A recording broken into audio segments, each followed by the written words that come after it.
Good morning dear students.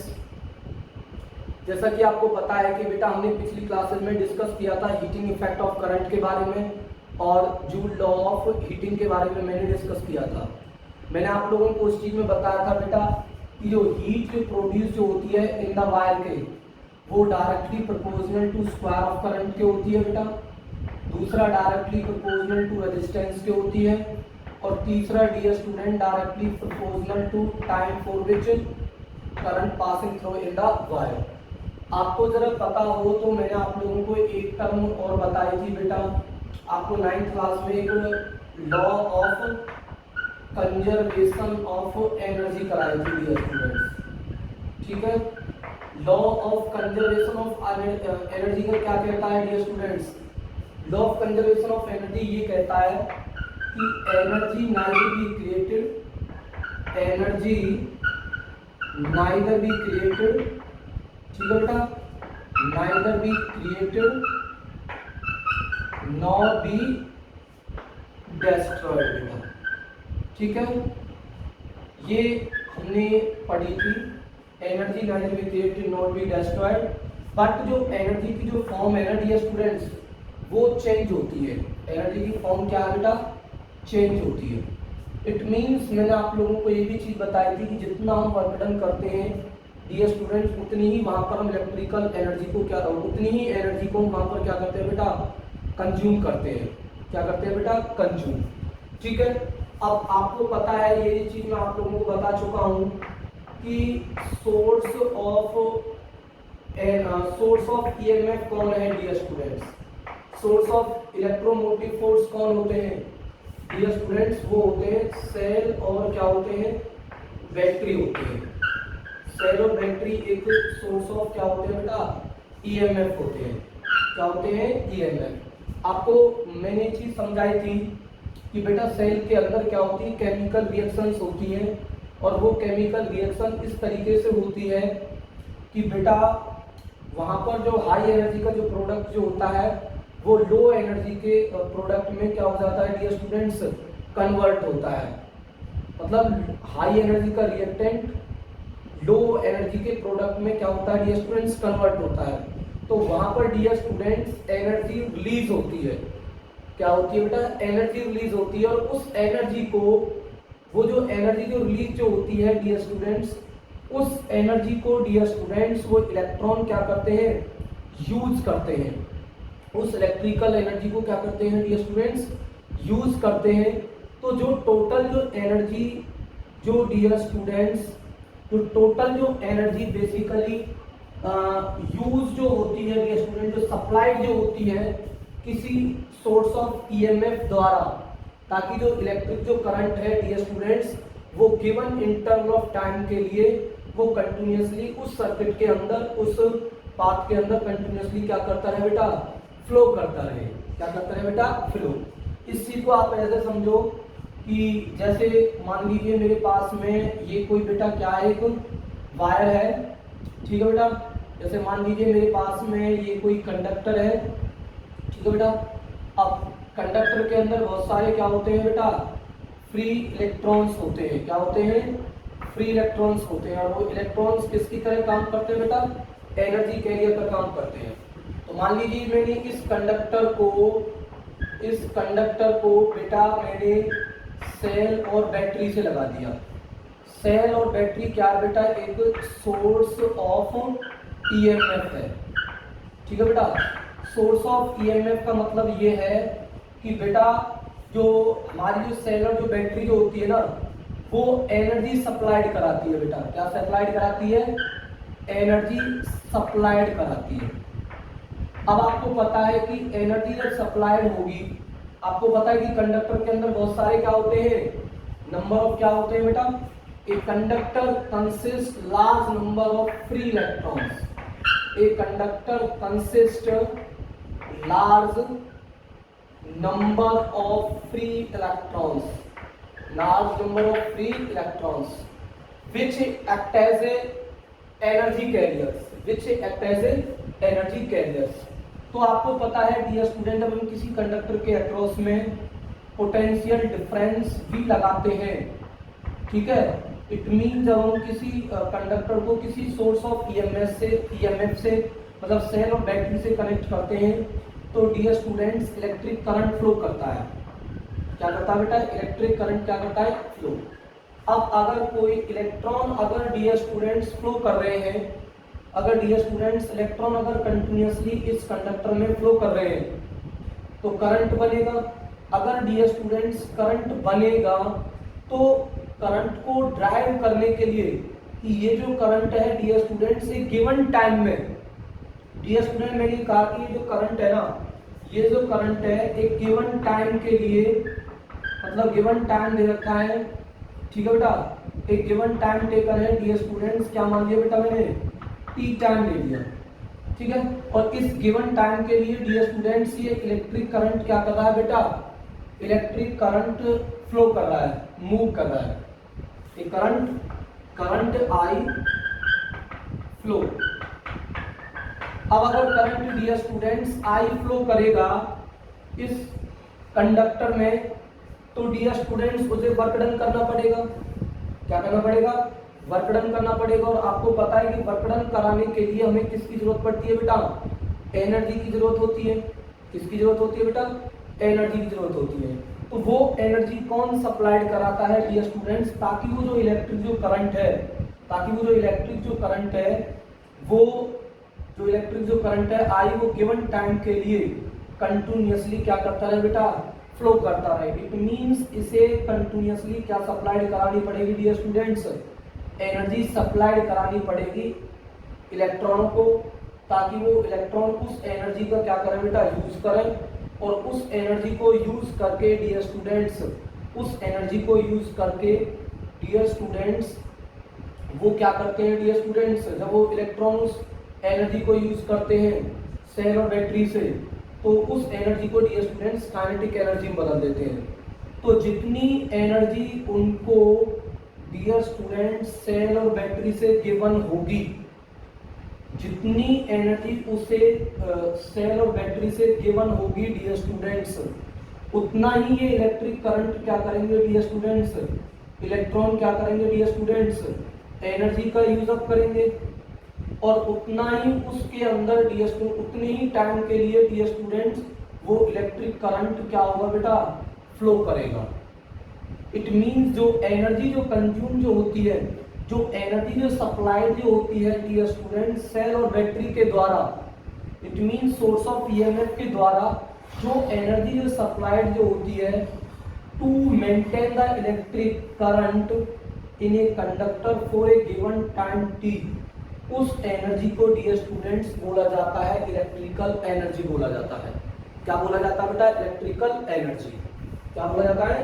Electrical energy. तो आज की क्लासेस का जो हमारा जो मेन जो टॉपिक है, तो डियर स्टूडेंट्स आज की क्लासेस का जो हमारा जो टॉपिक है वो है बेटा इलेक्ट्रिक एनर्जी। क्या है? Electric energy. तो इलेक्ट्रिक एनर्जी क्या है ये आप लोगों को समझ में आ चुका है। द टोटल वर्क डन और energy supplied by the source of EMF. Source of EMF का मतलब क्या है डियर स्टूडेंट? सेल और बैटरी, ठीक है, क्योंकि सेल और बैटरी जो होते हैं वो सोर्स ऑफ ईएमएफ होते हैं। इट मींस कहने का मतलब ये है कि सेल के टू एंड के अक्रॉस में डियर स्टूडेंट्स एक पोटेंशियल डिफरेंस मेंटेन होता है। तो जब पोटेंशियल डिफरेंस मेंटेन होता है तो dear students inside the cell एक केमिकल रिएक्शंस होती है। और वो केमिकल रिएक्शन किस तरीके से होती है मैं आपको बता चुका हूँ। हाई एनर्जी का रिएक्टेंट लो एनर्जी के प्रोडक्ट में कन्वर्ट हो जाता है। और जब ऐसा होता है तो कुछ एनर्जी डियर स्टूडेंट्स रिलीज होती है।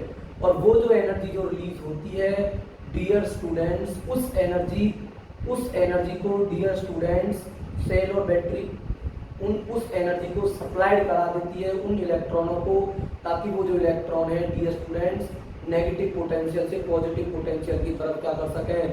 ड्रिफ्ट हो सकें। जब इलेक्ट्रॉन डियर स्टूडेंट्स ड्रिफ्ट होंगे तो उनको क्या करना पड़ेगा? वर्क डन करना पड़ेगा। तो वहां पर जो एनर्जी जो कंज्यूम जो होगी सेल और बैटरी के द्वारा, सेल को इलेक्ट्रॉन के द्वारा जो एनर्जी जो कंज्यूम जो होगी by the source of EMF, वो डियर स्टूडेंट्स क्या कहलाएगी? इलेक्ट्रिकल एनर्जी कहलाएगी। क्या कहलाएगी? Electric energy. ओके, ये चीज आप लोगों को क्लियर हुई। अब आ जाते हैं अगले पॉइंट पर, इसकी इलेक्ट्रिकल एनर्जी के पर कि सर ये इलेक्ट्रिकल एनर्जी किस किस फैक्टर पर डिपेंड करेगी। तो मैंने आप लोगों को बताया था, अभी मैं आप लोगों को ये चीज समझा रहा था कि बेटा कि जैसे मान लीजिए कोई कंडक्टर है, ठीक है, क्या है, एक कंडक्टर, ओके, ये कोई कंडक्टर है, ठीक है बेटा। अगर मान लीजिए हमारे पास में ये कोई कंडक्टर मैंने यहाँ पर मान लिया, ठीक है, और यहाँ पर मैंने लगा दी बेटा, एक लगा दी बैटरी, लगा दी सेल, लगा दिया, ठीक है। अब आपको एक चीज मैं क्लियर बता देता हूँ भाई, जितना वर्क डन उसे करना पड़ेगा उतनी ही एनर्जी वो कंज्यूम करेगा सर्किट, ठीक है। सर्किट में वर्क डन कौन करता है, इलेक्ट्रिक करंट वर्क डन करता है या इलेक्ट्रॉन वर्क डन करते हैं डियर स्टूडेंट्स, क्योंकि इलेक्ट्रॉन की वजह से ही क्या बनता है, इलेक्ट्रिक करंट बनता है। तो जो एनर्जी जो कंज्यूम जो होगी डियर स्टूडेंट्स सर्किट के द्वारा, वो बेसिकली किस किस चीज़ पर डिपेंड करेगी, वो मैं आप लोगों को समझा रहा हूँ। आप लोग उस चीज़ को ध्यान से सुनेंगे। आपको ज़रा ध्यान हो तो मैंने आप लोगों को इलेक्ट्रिक पावर के बारे में बताया था, किसके बारे में बताया था, इलेक्ट्रिक पावर के बारे में। क्या बताया था इलेक्ट्रिक पावर के बारे में, मैंने आप लोगों को पावर के बारे में बताया था, work done by the electric current, work done by the current per unit time, per unit time. तो work done by the electric current क्या आ जाएगा dear students, work done by the current किसके बराबर होगा डियर स्टूडेंट्स, आप देखो ध्यान से, क्या हो जाएगा भैया, इलेक्ट्रिक पावर इनटू में क्या होगा डियर स्टूडेंट्स, टाइम टेकन होगा, इनटू में टाइम टेकन। अब जितना वर्क डन इलेक्ट्रिक करंट करेगा उतनी ही वो एनर्जी को क्या करेगा डियर स्टूडेंट्स, यूज करेगा।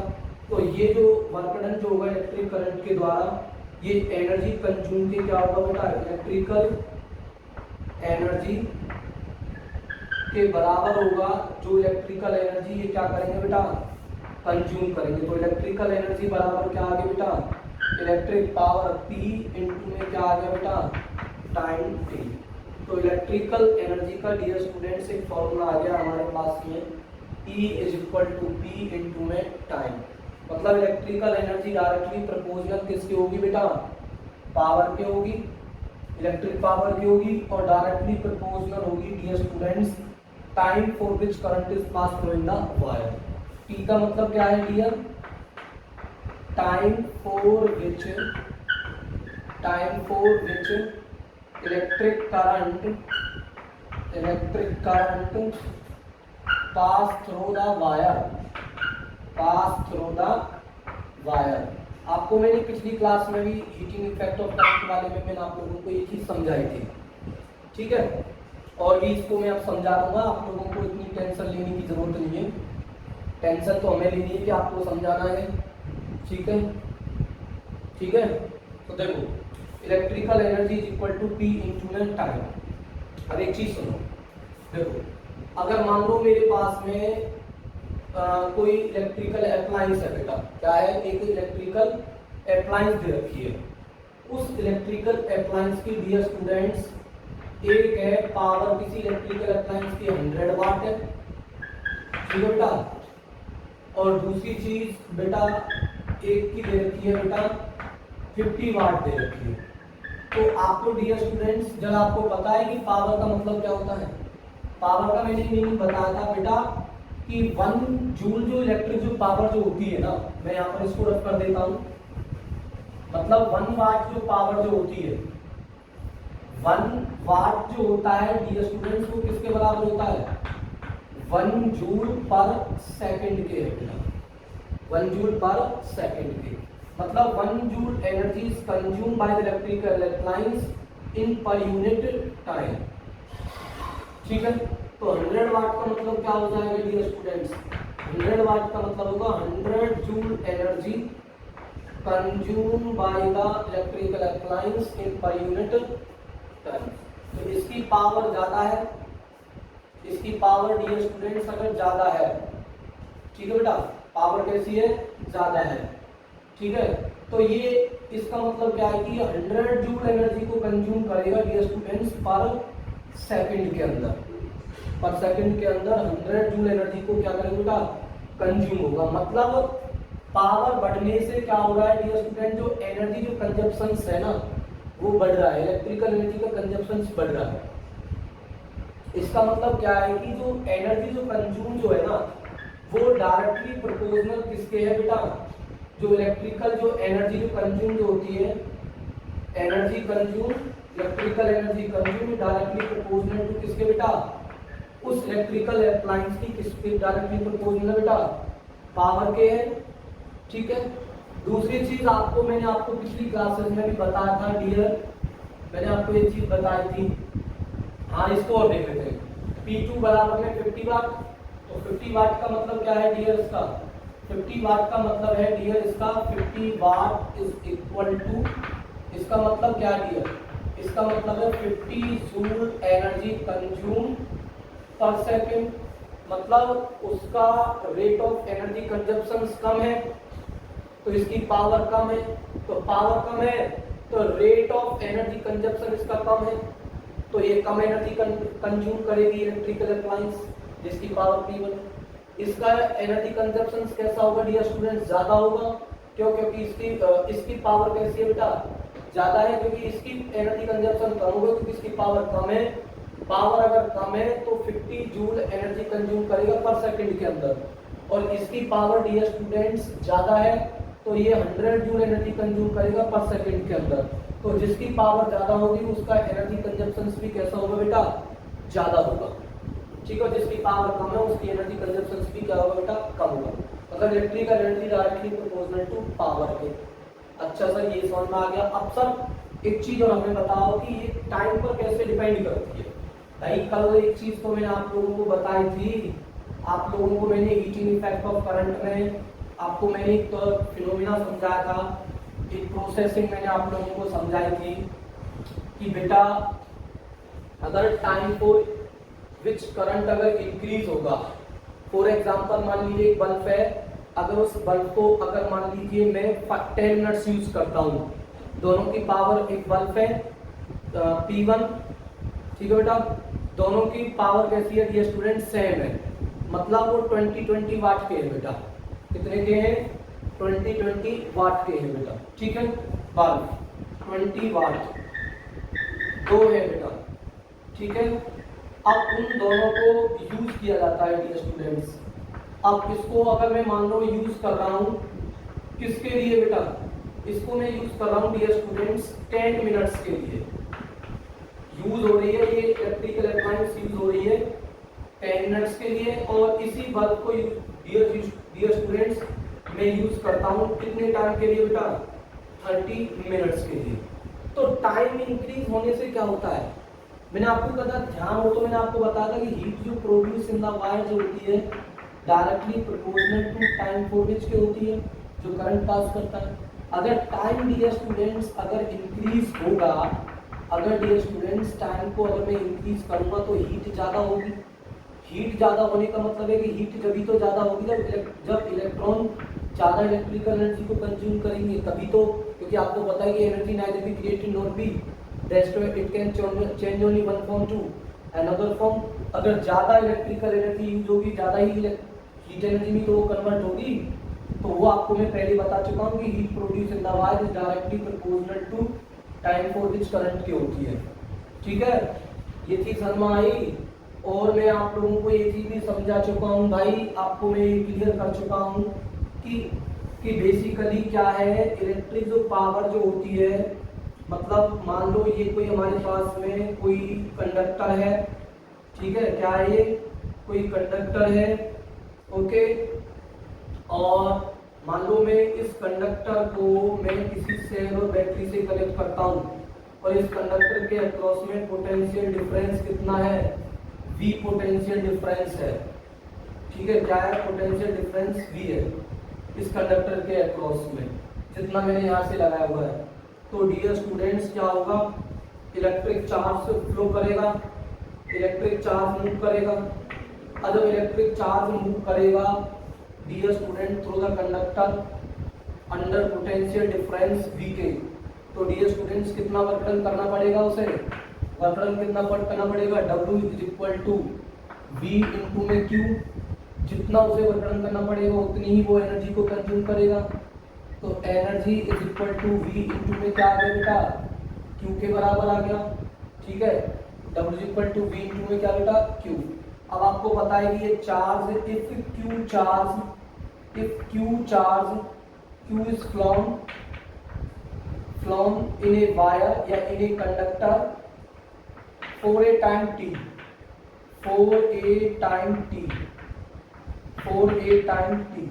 तो डियर स्टूडेंट्स क्या बनेगा, करंट बनेगा। तो करंट कितना बनेगा, I equal to Q upon में क्या बेटा, T। इसका मतलब कितना चार्ज इस कंडक्टर में फ्लो करेगा, I इंटू में T के बराबर। तो कितना वर्क डन उसे, एनर्जी कितनी हो जाएगी फिर बताना मुझे। एनर्जी कंज्यूम्ड अगर मैं निकालूं तो कितनी हो जाएगी, V इंटू में Q कितना है भाई, V इंटू में Q कितना है, I इंटू में क्या है भाई, T के बराबर है। तो एनर्जी जो कंज्यूम है ना, जो वर्क डन जो हो रहा है करंट के द्वारा, जो वर्क डन जो हो रहा है ना डियर स्टूडेंट्स, जितना वो वर्क डन करेगा उतनी ही तो एनर्जी को कंज्यूम करेगा। अब उसने एनर्जी कितनी कंज्यूम करी, V इंटू में I इंटू में T, ठीक है बेटा। और T का मतलब क्या है, the Q is flown in a conductor for A time T, जितने समय के लिए चार्ज फ्लो कर रहा है उस टाइम का वो टाइम ही, ठीक है।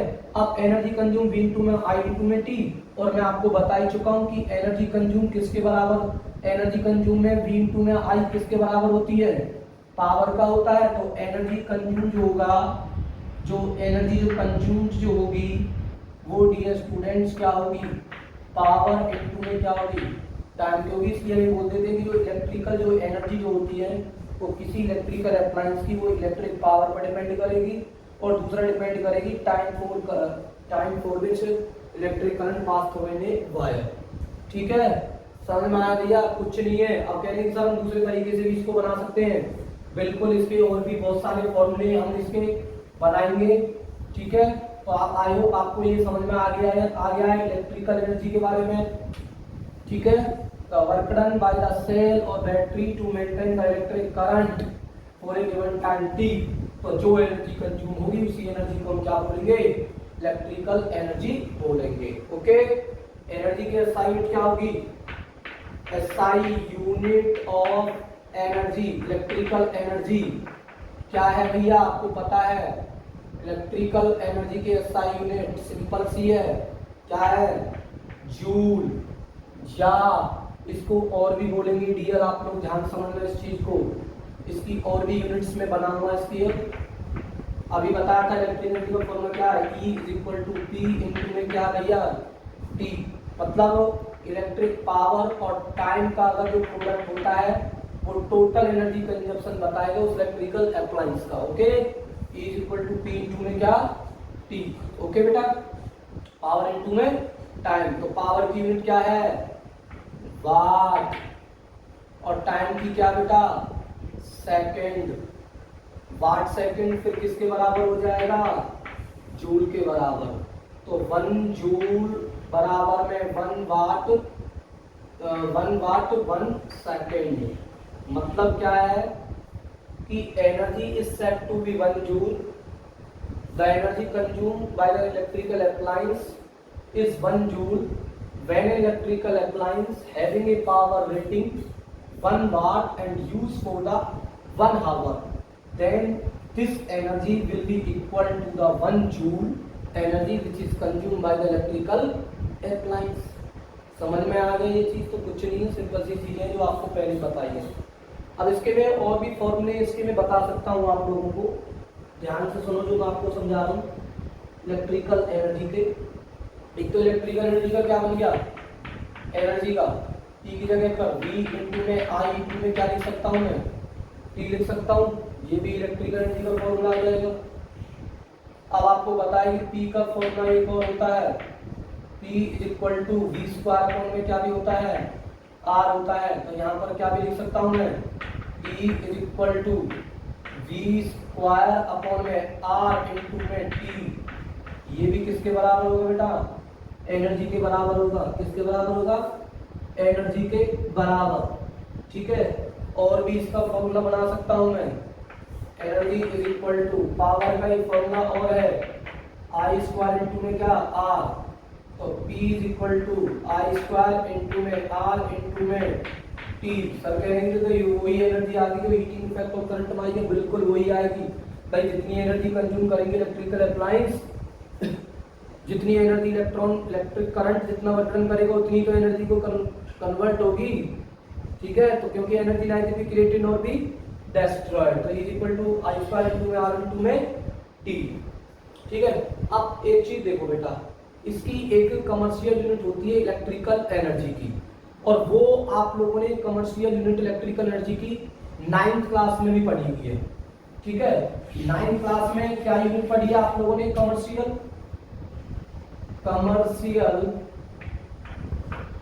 Unit of electrical energy. क्यों डियर मैं आपको क्यों कमर्शियल यूनिट को यूज कर रहा हूं? Commercial unit of electrical energy क्यों मैं उसको यूज कर रहा हूं? कमर्शियल यूनिट क्यों यूज कर रहा हूं? क्योंकि डियर स्टूडेंट्स जूल है ना, वो एक स्मॉलर यूनिट होती है। जूल क्या है? स्मॉलर यूनिट होती है, क्योंकि आपको पता है कि number of electrical appliance dear students हम यूज करते हैं। ठीक है बेटा, अगर हम number of electrical appliance use करेंगे तो वो बहुत ज्यादा एनर्जी को क्या करेंगे? कंज्यूम करेंगे। तो उस एनर्जी को हम जूल में मेजरमेंट करेंगे तो वो डियर स्टूडेंट्स हमारे लिए प्रैक्टिकली उसकी कैलकुलेशंस और उसकी कॉस्ट निकालना डियर स्टूडेंट्स इजी नहीं होगी। क्या नहीं होगी बेटा? इजी नहीं होगी, क्योंकि वो बहुत ज्यादा एनर्जी को कंज्यूम करते हैं इलेक्ट्रिकल अप्लायंस। ठीक है, ठीक है बेटा। भाई फॉर एग्जांपल मान लो कि मेरे पास में बल्ब है 100 वाट का है, अब उसे मैं मान लीजिए 12 आवर्स ही अगर मैं यूज करता हूँ, तो टाइम को किसमें कन्वर्ट कर 10 आवर्स अगर यूज करता हूँ, 12 10 आवर्स, तो इसका मतलब है कि इसे आवर को सेकंड में चेंज करूंगा तो कितने से मल्टीप्लाई करूंगा बेटा? इसको मैं 36 100 सेकंड से मल्टीप्लाई करूंगा तो कितने आ जाएंगे? 36 इंटू 10 की पावर 123 सेकंड आ गई। इतनी सेकंड आ गई 1 आवर्स की, तो 1 आवर्स में कितनी सेकंड है? 1 आवर्स में कितनी सेकंड होती है? 3600, तो 10 आवर्स में कितने हो जाएंगे? 10 इंटू में 36 1 2 3 10 की पावर 3 सेकंड। तो इसको जरा कन्वर्ट करना, इसको एनर्जी निकालना, कितनी एनर्जी कंज्यूम करेगा? तो पावर इंटू में क्या होता है? टाइम। तो E is equal to power क्या भैया? 100 वाट इंटू में टाइम कितना है? 36 इंटू 10 की पावर 3, तो E is equal to 36 into में 10 की पावर 1 2 3, ये है 5। कितनी जूल एनर्जी को कंज्यूम करेगा? ठीक है, मतलब क्या है? 36 के पीछे कितनी जीरो? 5 1 2 3 4 5, कितनी जूल एनर्जी कंज्यूम करेगा? अब भाई घर के अंदर एक ही इलेक्ट्रिकल अप्लायंस थोड़ी नहीं है और एक दिन के लिए यूज नहीं करना, ऐसे तो हमारा पूरा ब्लैक बोर्ड भर जाएगा अगर जूल में एनर्जी को मेजरमेंट करेंगे। इसीलिए क्या करते हैं डियर स्टूडेंट्स, वहां पर एक कमर्शियल यूनिट बनाते हैं एनर्जी की, और एनर्जी जो कमर्शियल यूनिट है वो आप लोगों को पता है क्या है बेटा? वो किलोवाट हावर है। क्या है? Kilowatt hour. क्या है? Kilowatt hour. मैं आपको पहले ही समझा चुका हूं इस चीज को, किलोवाट हावर। और इस यूनिट को एक दूसरा नाम और दे देते हैं बीओटी यूनिट। इसका मतलब है board of trade unit. Board of trade unit. ठीक है, अब 1 किलोवाट हावर को हम डिफाइन कैसे करेंगे ये भी आप लोगों को 9th क्लास में हम समझा चुके हैं कि जैसे मान लीजिए इलेक्ट्रिकल एनर्जी का, इलेक्ट्रिक पावर का फॉर्मूला क्या होता है? Electric power is equal to क्या होती है बेटा? Electrical energy consume by electrical appliance upon में क्या बेटा? Time taken. क्या है? Time taken. मान लो मैं इलेक्ट्रिक पावर को किस में ले लेता हूँ, किलोवाट में, ठीक है। तो energy is equal to energy consume upon में, dear students, kilo time taken क्या हो जाएगा, टाइम टेकन को क्या बना दिया मैंने, टाइम को किस में मेजरमेंट कर लिया, आवर के अंदर। तो जो एनर्जी जो निकल के आएगी वो हमारी डियर स्टूडेंट्स किस में आएगी, किलोवाट आवर में तो मेजरमेंट होकर के आएगी। तो ये जो किलोवाट जो आवर है बेसिकली कितने अमाउंट में एनर्जी को ये रिप्रेजेंट करती है, अगर उसकी यूनिट को अगर हम बेटा डिफाइन करें, ठीक है। तो आप लोग समझें ध्यान से जो मैं आप लोगों को बता रहा हूँ। अगर मैं इलेक्ट्रिक पावर को वाट को किलोवाट में, टाइम को आवर मेजरमेंट कर लूँ, तो जो एनर्जी का जो यूनिट जो बन जाएगा वो किलोवाट आवर बनेगा। तो ये किलोवाट जो आवर है डियर स्टूडेंट से बिगर यूनिट होती है, जूल से बहुत बड़ी यूनिट है, क्योंकि मैं आपको जूल का इसके साथ में रिलेशन बता चुका हूँ 9th क्लास में ही। क्या रिलेशन बताया था कि 1 kilowatt hour is equal to 3.6 into 10 की पावर 6 जूल होती है। 1 किलोवाट आवर में कितने जूल होते हैं, 3.6 इंटू 10 की पावर 6 जूल के बराबर। मतलब kilowatt hour is a bigger unit compare to किसके, जूल के। तो how much energy is consume by the land electrical appliance which have the so the unit that is 1 kilowatt hour, ठीक है। जैसे मान लो 1 किलोवाट आवर का मतलब है dear students, 1 kilowatt hour it is the amount of electrical energy, it is defined as the amount of electrical energy consumed by the electrical appliance, consumed by the electrical appliance having a power rating, having a power rating, having a power rating 1 kilowatt is used for 1 hour, is used for 1 hour। मतलब मान लो कोई electrical appliance है, उसकी अगर power rating dear students अगर 1 kilowatt की है, और उसे डियर स्टूडेंट्स अगर उसे हम 1 आवर्स के लिए अगर यूज कर रहे हैं, तो जो एनर्जी जो कंज्यूम जो होगी ना, जो एनर्जी जो कंज्यूम होगी वो जो एनर्जी है उसका इक्विवेलेंट किसके बराबर होगा, 1 किलोवाट आवर के बराबर होगा। भाई ये 9th की यूनिट है, इसमें मुझे भी आप टेंशन मत डालो, सिंपल सी यूनिट है। बोर्ड ऑफ ट्रेड यूनिट मतलब क्या है, it is the amount of electrical energy consume by the any electrical appliance having a power rating 1 kilowatt is used for the 1 hours. आपको ये भी पता चल गया इसको क्यों डिफाइन किया गया है, क्योंकि जूल एक स्मॉलर यूनिट होती है और नंबर ऑफ इलेक्ट्रिकल अप्लायंस ज़्यादा एनर्जी को कंज्यूम करते हैं। तो अगर उसमें वहाँ पर बहुत सारे इनसिग्निफिकेंट नंबर्स आएंगे डियर स्टूडेंट्स, वहाँ पर बहुत ज़्यादा मल्टीपल्स यूज होंगे अगर हम एनर्जी को जूल में मेजरमेंट करेंगे। तो वहाँ हमारे लिए क्वाइट डिफिकल्ट होता है कैलकुलेशंस करना एनर्जी की, ठीक है बेटा, और दूसरा उसके कॉस्ट को कैलकुलेट करना बेटा। इसलिए हम क्या करते हैं, उस एनर्जी को, उसके लिए हमने एक एनर्जी की, उस एनर्जी को मेजरमेंट करने के लिए एक मेजरमेंट लिया हुआ है कि उस एनर्जी को किस में मेजरमेंट करो, किलोवाट आवर में। यही बोर्ड ऑफ ट्रेड यूनिट कहलाती है। अगर किसी इलेक्ट्रिकल अप्लायंस की पावर रेटिंग 1 किलोवाट है और उस अप्लायंस को 1 आवर्स यूज होगा, तो जो एनर्जी जो कंज्यूम जो होगी वो 1 किलोवाट आवर के बराबर होगी। और 1 किलोवाट आवर में जूल कितने होते हैं, 3.6 इंटू 10 की पावर 6 जूल।